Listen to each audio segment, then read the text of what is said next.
presentation skills. برافو عليكي، البرزنتيشن سكيل.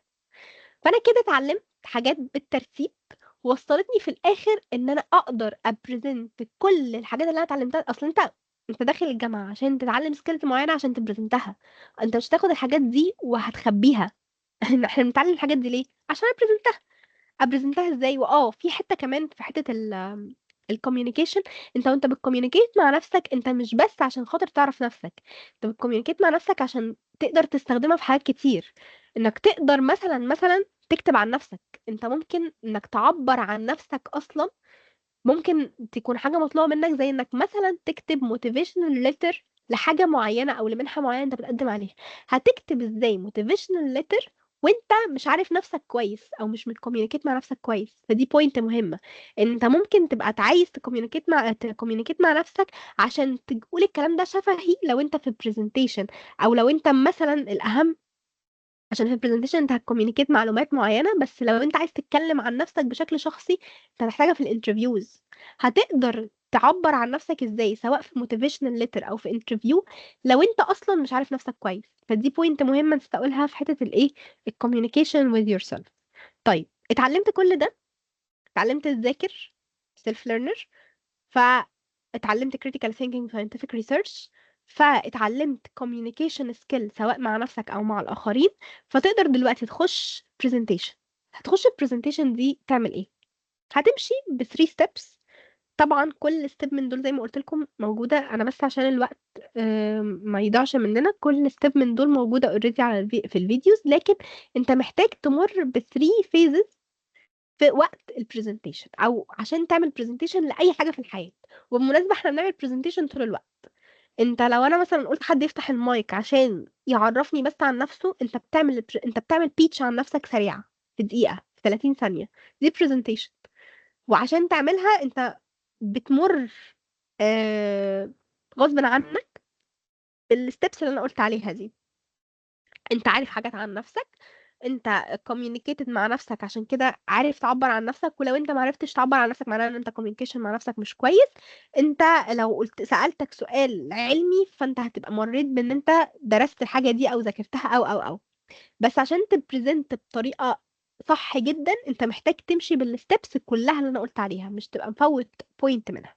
واحنا طول الوقت بنعمل برزنتيشن. لو بنكلم حد ما يعرفناش دي برزنتيشن عن نفسك. لو انت قابلت حد حتى لو في اسانسير وكلمته 30 ثانية، دي تعتبر حاجة زي البيتش برزنتيشنز اللي الناس بتقول لك انت ممكن تقابل مدير شركة فخمة في 30 ثانية، تقابله في اسانسير، فتكلمه تعرفه عن نفسك بسرعة فيقتنع بيك فيقول لك تعالى اشتغل معايا. دي حاجات بتحصل، ودي حاجات الاتش ارز بيتكلموا عنها كتير. فانت طول الوقت بتعمل برزنتيشن عن نفسك، سواء في انترفيو، سواء بتكلم ناس جديده، سواء بتكلم اي حد عامه. طول ما انت بتبرزنت الحاجات اللي بتدور جوه دماغك للناس انت بتبرزنت. بس عشان خاطر تبرزنت صح انت محتاج تمر بمراحل صح. اول مرحله هي البريباريشن فيز، وجوه البريباريشن فيز دي كل اللي احنا قلناه، انك تقدر تبريبير كويس، وانك تقدر تذاكر، وانك تقدر تكون تيم صح، وانك تقدر تكوميونيكيت مع نفسك وتكوميونيكيت مع غيرك. وكل السكيلز اللي فاتت دي والسكيل اللي جايه بالمناسبه، كل ده هيكون preparation. just preparation. انت بتجهز. تاني حاجه هو وقت البرزنتيشن نفسه. وقت البرزنتيشن نفسه انت محتاج يكون معاك تولز. حتى لو انت عباره عن برزنتيشن انت واقف كده مش معاك اي حاجه، حتى مفيش باوربوينت هتتكلم منه، انت في تولز دي اما ماديه، حاجه متشافه، او حاجه معنويه. التولز الماديه اللي احنا عارفينها، اللي انا بقول لك حتى لو هي مش موجوده، زي انك يبقى في باوربوينت، زي ان انت تبقى لابس كويس، زي حاجات كتير. الحاجات اللي مش ماديه او الحاجات اللي مش متشافه هي الحاجات بقى اللي زي ان انت تبقى عامل بريباريشن ازاي. انا والله لو هتكلم على example ان انا هعمل presentation عن حاجة علمية، فممكن حد يديني توبيك عشان انا عمالة اعمم التوبكس. حد يديني توبيك واحد ونمشي على الاكزامبل ده. presentation، حد اخر presentation عملتها قول لي عملتها عن ايه وناخد عليها مثال مثلا. محدش بيجاوب، ما انا محدش فاتح، محدش مركز اصلا، انتوا فاتحين المحاضرة وسايبين. احنا عن ممكن نتكلم الكانسر عن بيولوجي مثلا، ماشي عن الكانسر، البريست كانسر. ماشي عن البريست كانسر. اوكي. لازم اقول ان انتوا مش مركزين عشان تفتحوا المايك. اوكي. انا مثلا هتكلم عن الكانسر بيولوجي. فانا البريبريشن بتاعي ان انا والله انا هبقى سيلف ليرنر في الحتة دي. فهفتح كتاب عن الكانسر بيولوجي معين درسته. بعد ما هختار، ما أنا بمشي بالستيب، بسبيشالايز حاجة حاجة. اخترت الكتاب، هختار شابتر معين بيتكلم على البريست كانسر. ما انا تخصصت، انا اخترت تخصص معين جوه التخصص. اخترت كانسر، اخترت جواه البريست كانسر. بعد كده اخترت ان انا جوه البريست كانسر هتكلم على جينات واحد اتنين تلاتة لما بيحصلوا بيعملوا كذا. هتكلم بقى على البروكا، هتكلم عن كذا عن كذا عن كذا. طيب انا كده حددت الحاجات بتاعتي. وانا بحدد الحاجة دي انا هكون ببريبير ازاي؟ ان انا معايا النوتس بتاعتي عشان اكتب جواها الشغل ده. يعني ايه؟ يعني انا مثلا هشتغل على باوربوينت، فانا فتحت الباوربوينت بتاعي وكتبت فيه ان انا اخترت البريست كانسر. اخترت ان انا هتكلم اول حاجة عن باثويز معينة بتسبب الشيء ده. اخترت ان انا هتكلم عن جين واحد واتنين وتلاتة اللي بيعملوا الحاجة دي. هتكلم على الثيرابيز الموجودة دلوقتي اللي هتعمل الحاجة دي. حطيت هيدلاينز. الهيدلاينز دي حطيتها ازاي؟ من خلال ان انا اخترت كتاب واخترت كورس معين سواء على اليوتيوب او على غيره، وخلاص حددت الريسورسز بتاعتي اللي انا هشتغل منها. لما قريت ان جنرال الحاجه دي، قمت حددت هيدلاينز معينه. فحطيت الهيدلاينز بتاعتي. الهيدلاينز دي انا ممكن احطها جوه وورد، جوه ورقه، جوه الباوربوينت بتاعي، ايا يكن. هاخد حاجه حاجه. لو انا مثلا شغال في البرزنتيشن دي سولو، لو انا شغال لوحدي هبدا اخد البوينت دي واشتغل عليها. كل واحدة بقى هعملها مثلا ماكسيموم لكل بوينت 2 او 3 سلايدز. كل سلايد هحط فيها الحاجات المهمة عشان انا لازم اكون متعلم. بصوا دي كلها حاجات جوه الحاجات اللي بتتعلمها، عشان كده قلت دي توب 5 essential skills. جوه السكيلز انت بتتعلم سكيلز كتيرة تانية. فانا بحضر دلوقتي للبرزنتيشن، فانا هحتاج ان انا اتعلم ان انا اعمل باوربوينت صح. مش اعمل باوربوينت وخلاص. مش اي حد فتح البي بي تي ودخل جوه وعمل نيو بي بي تي وبدأ يحط كلام ده معناه ان هو بيعرف يعمل باوربوينت. او ممكن اكون بعمل باوربوينت باخد مثلا بحث، اخد الكلام اللي فيه كوبي بيست حطيته في البرزنتيشن وانا اسمي كده عملت باوربوينت.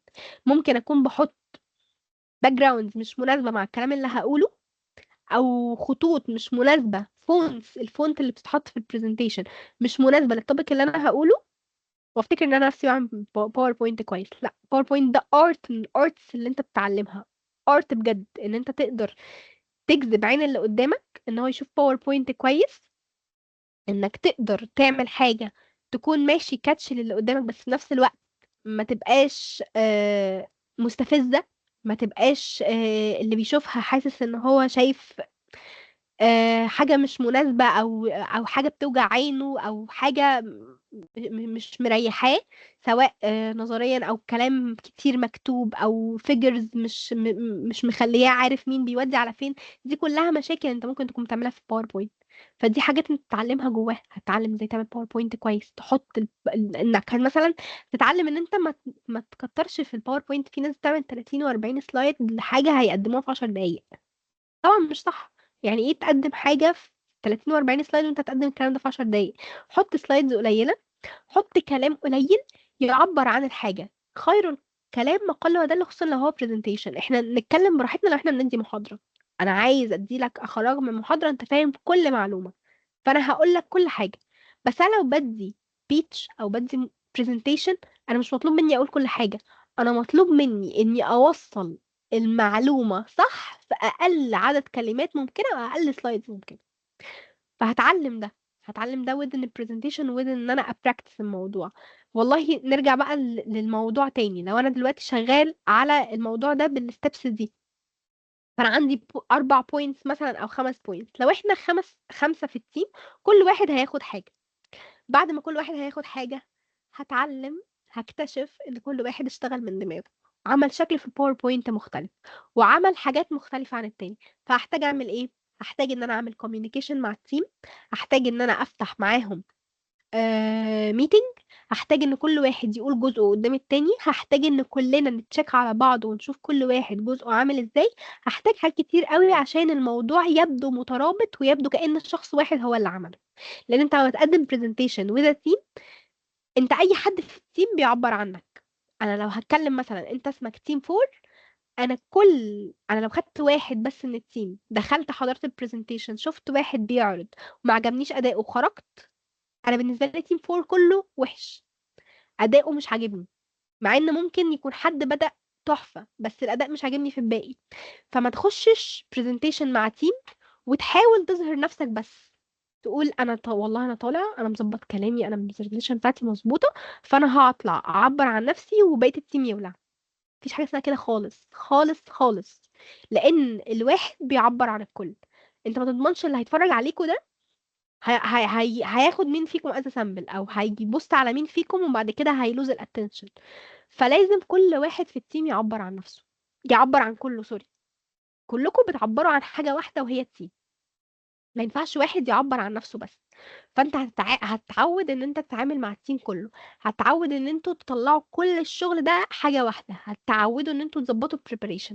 طيب ظبطنا preparation سواء من باوربوينت، سواء من سكريبت كويس وسواء من ان احنا نشتغل مع تيم، سواء هنعمل ايه بعد كده؟ هنيجي يوم presentation نفسه.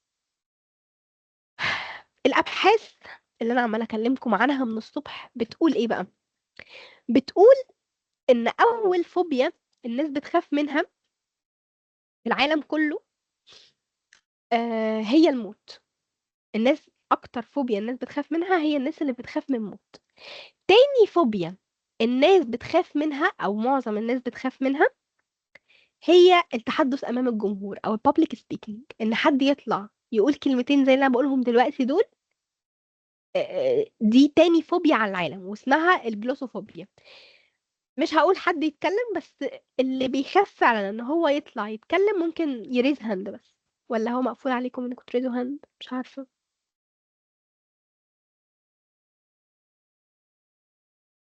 غالبا مقفول عليكم. لا مش مقفول اهو، في ناس. اطلعي يا ريم، اطلعي يا ريم، شفتك.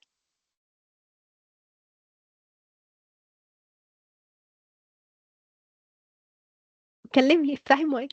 دي خدعة، افتحي المايك بليز. أنا داخلة سنة رابعة دلوقتي ولسه برضه بخاف أعمل برزنتيشن. ليه بتخافي؟ قولي لي، احنا اهو ناس قدامك اهو، محدش فينا شايف التاني ولا حد يعرف التاني، خايفة من ايه؟ ما أعرفش والله، أنا قدمت كذا مرة في الكلية وكده، أنا في كلية علوم جامعة الزقازيق، فعلى طول الدكاترة بيعملوا لنا يعني أبحاث ولازم نعملها ونطلع نبرزنت قدامهم وبتاع، بس برضه لسه بخاف لحد دلوقتي. اديني سبب. احنا نقعد هنا الصبح بقى. بتوتر بتوتري بتوتر من ايه؟ من ايه؟ دكاترة، من الطلبة، من الولاد، من أي حاجة بتوتر. هل الطلبة دول مثلا هيمسكوكي يجلدوكي بعد البرزنتيشن؟ أكيد لأ. هل الدكتور اقصى حاجة عنده يعمل لك ايه؟ 5 درجات بتوع البرزنتيشن هينقصهم لك؟ يعني مفيش حاجة معينة والله، بس أنا ما أول يعني بفضل بالظبط. أقول إن أنا مش هتوتر ومش هخاف والناس عادي وأول ما بطلع على على البتاع قدام على السبورة كل حاجة بتتنسي. بتعملي preparation لمدة قد ايه؟ يعني أقصى حاجة ما بكملش مثلا 5 دقايق، يعني ممكن 4 دقايق ومش عايزة 3 دقايق. تتوتري؟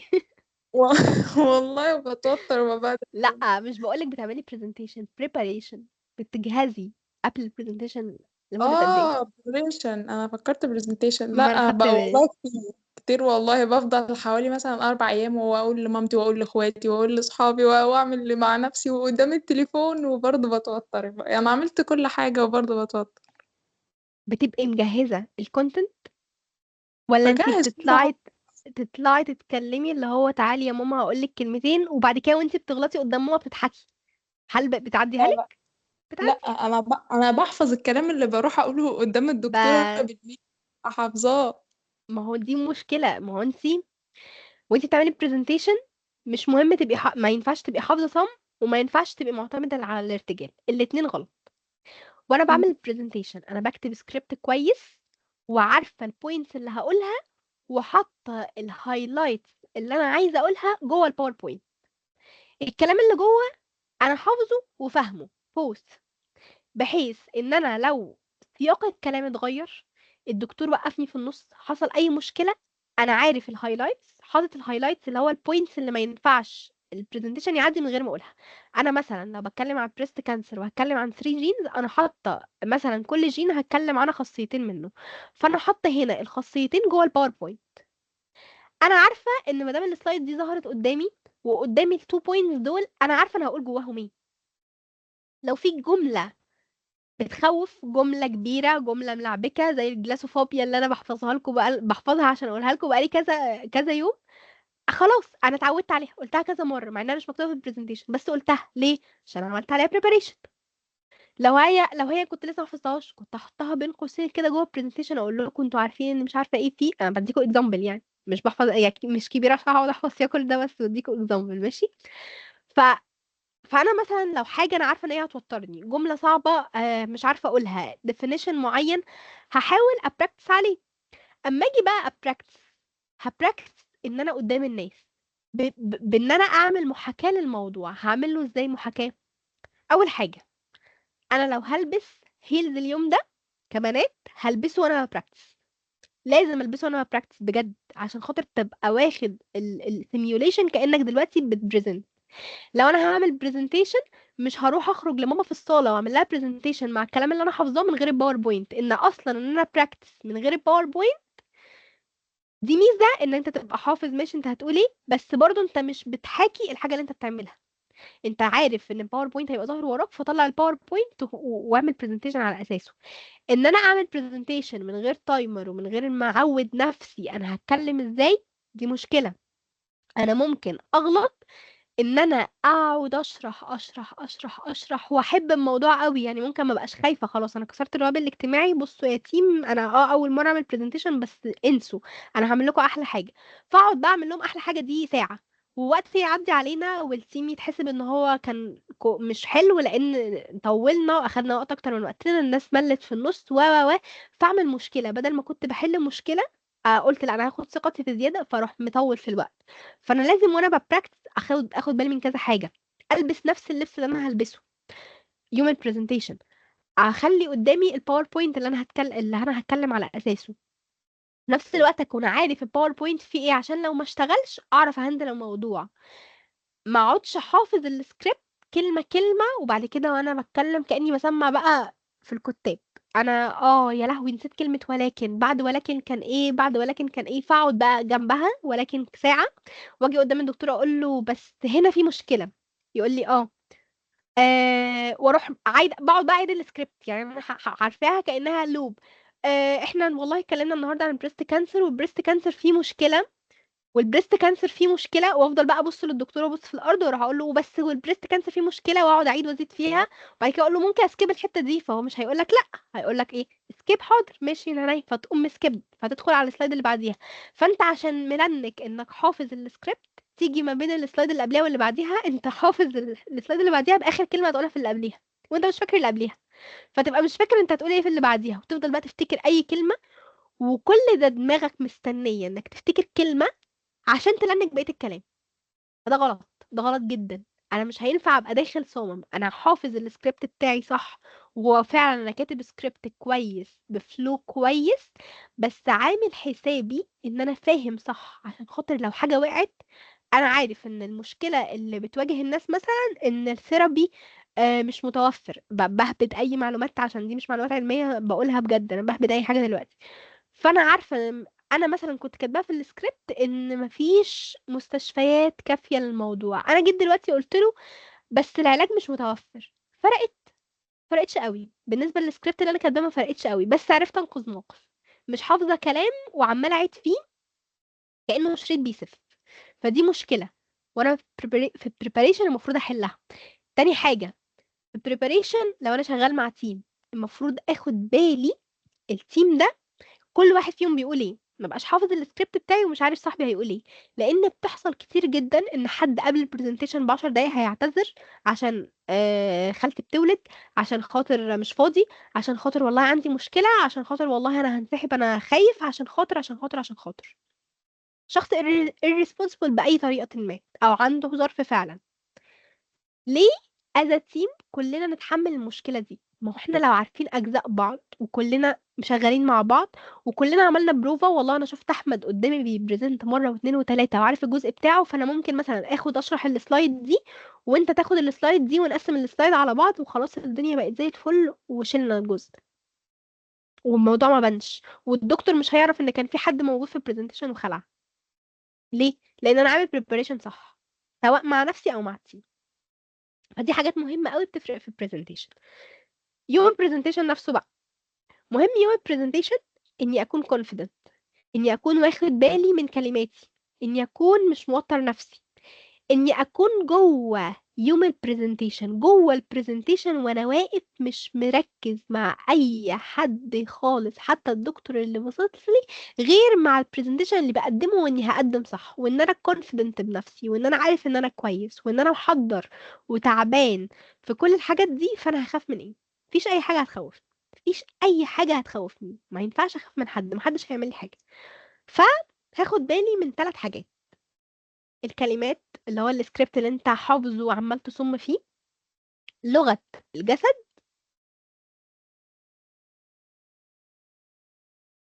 والصوت، الصوت بتاعك، تون صوتك. الكلمات اللي انت قاعد تحفظ فيها وعمال تتكلم عنها والكلام ده كله، عايزه اقول ان الكلمات دي بتمثل حوالي 8%، بتمثل يعني احنا لو عملنا شورت كده الكلمات هتاخد البارت ده من الشورت. يعني الكلام اللي انت هتقوله اصلا الناس مش مركزة بيه ومش مهتمة، هي مهتمة تشوف شكل البرزنتيشن شكله حلو. فالكلام اللي انت هتقوله والسكريبت اللي انت عمال تحفظه خايف ان حد يقع منه كلمة وانت نسيت كلمة فمش عارف تكمل، اصلا بيمثل في الشورت اللي اتعملت دي النسبة الضئيلة دي.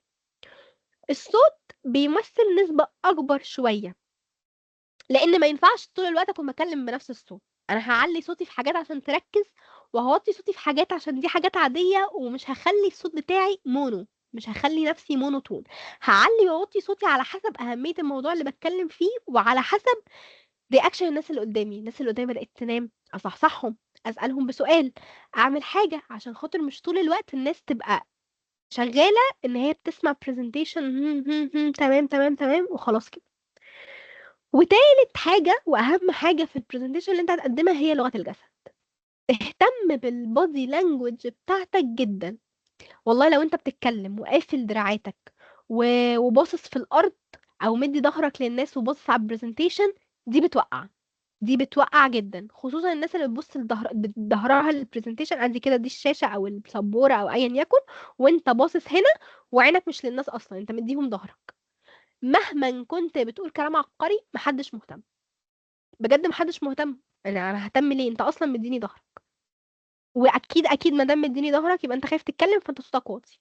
انا مش ههتم بالكلام حتى لو الكلمات اللي انت بتقولها دي 10/10، كلام زي الفل. كلام لو حد سمعه غيرك، والكلام لو حد سمعه قصدي او قاله بطريقة كويسة وحد تاني سمعه، هيديله في ساعتها من كتر التحفة اللي هو بيقولها. مش هيحصل ليه؟ لان انت مش متفاعل مع الناس. ما هي لغة الجسد دي من الكوميونيكيشن سكيلز اللي انت المفروض تبقى عندك. انت عارف هتكوميونيكيت مع الناس ازاي، هتوصل لهم معلومة ازاي، هتبص لهم ازاي، هتبص في عينيهم ازاي بطريقة كونفيدنت مش بطريقة مخيفة. مش هتبص للناس فتخاف من عينهم، لا ده انت هتبص عشان انت عارف ان انت عندك معلومات الناس اللي قدامك دي واقفة عشان تسمعها. فانت مبسوط بنفسك. انت ايه اللي يخليك تتضايق؟ ده الدكتور بنفسه قاعد وليك 10 دقايق كاملين تتكلم وتقول فيهم كل اللي انت عايزه والدكتور هيسمعك. دي حاجة وحشة؟ ابدا. انت دلوقتي محور الكون، ايه اللي يخليك ان انت تتضايق؟ انت محور الكون، الناس كلها قاعدة عايز تسمع منك كلام. ما تضايقش في نفسك، ما تخافش، ما تقلقش من حاجة. اطلع اتكلم، قول كل اللي انت عايزه بطريقة صح، بالسيرش اللي انت عامله، بالبريبريشن الصح اللي انت عامله. مدي وشك للناس، مش مربع ايدك، مش بتشاور على الناس بصباع واحد عشان خاطر تحسسهم بهجومية، مش باصص على الأرض، موزع الاي كونتاكت بتاعك صح، باصص للناس بطريقة صحيحة و لحد ما تخلي الناس عارفة تتواصل معاك، حست بالكوميونيكيشن اللي انت بتقدمها له. وتالت حاجة في البرزنتيشن سكيل، هقولها لكم بس ثانية واحدة، دقيقة وجاية لكم.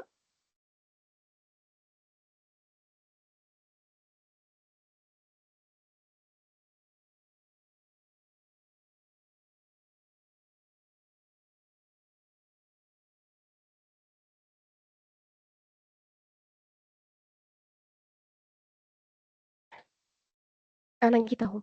تالت حاجه المفروض تكون عارفها في البرزنتيشن اللي انت هتقدمها هي ايه؟ هي انك تاخد فيدباكس بعد البرزنتيشن. دي تالت ستيب في البرزنتيشن. يعني ايه تاخد فيدباك؟ يعني والله لو انت بتقدم قدام دكتور، انت هتعمل ايه؟ انت بعد ما تخلص تقول ازاي حضرتك يا دكتور، عامل ايه؟ والله كنت عايز اعرف رأي حضرتك في اللي انا قدمته، سواء علميا او سواء طريقة التقديم بتاعتي او الدكتور مش هيبخل عليك ان هو بعد البرزنتيشن لو مش عدد كبير وهو نسي اصلا انت مين وبتعمل ايه، هيقول لك والله واحد اتنين تلاتة انت عملت كذا، انت غلطت في كذا. تاني حاجة في الفيدباكس ان انت تسأل الناس اللي حضرت واللي هم مش صحابك، عشان صحابك كده كده هيطبلوا لك. وساعات الصحاب عادي بيقولوا حاجات بناءة، بس انت كده كده هتسمع تشجيع. التشجيع مش وحش خالص، بس انت لو عايز تبني لنفسك صح انك تخش المحاضرة اللي بعديها او البرزنتيشن اللي بعديها بتؤدي صح، خد فيدباك من ناس ما تعرفكش اصلا.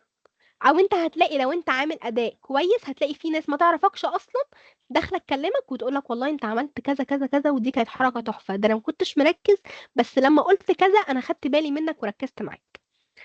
تالت حاجه في الفيدباكس بقى، ودي بتفرق جدا خصوصا معايا، انك تشوف نفسك ريكوردد. سجل لنفسك، سواء لو انت بتعمل برزنتيشن مثلا اوفلاين او اونلاين، او لو انت بتعمل سوري اونلاين، او لو انت بتعمل اوفلاين حد من صحابك يصورك. تحفة. اكتر فيدباك حلوة. ليه؟ هقول لك ليه. لان انا دلوقتي عارفة ان انا في الدقيقة الاولانية في اول سلايد انا كنت متوترة، كنت خايفة، وفي اللحظة اللي وانا بقلب فيها من السلايد الاولى للسلايد التانية اتوترت وقلقت من الدكتور عشان بصلي وفوتت كلمة، وانا من جوايا خايفة ان انا فوتت الكلمة دي.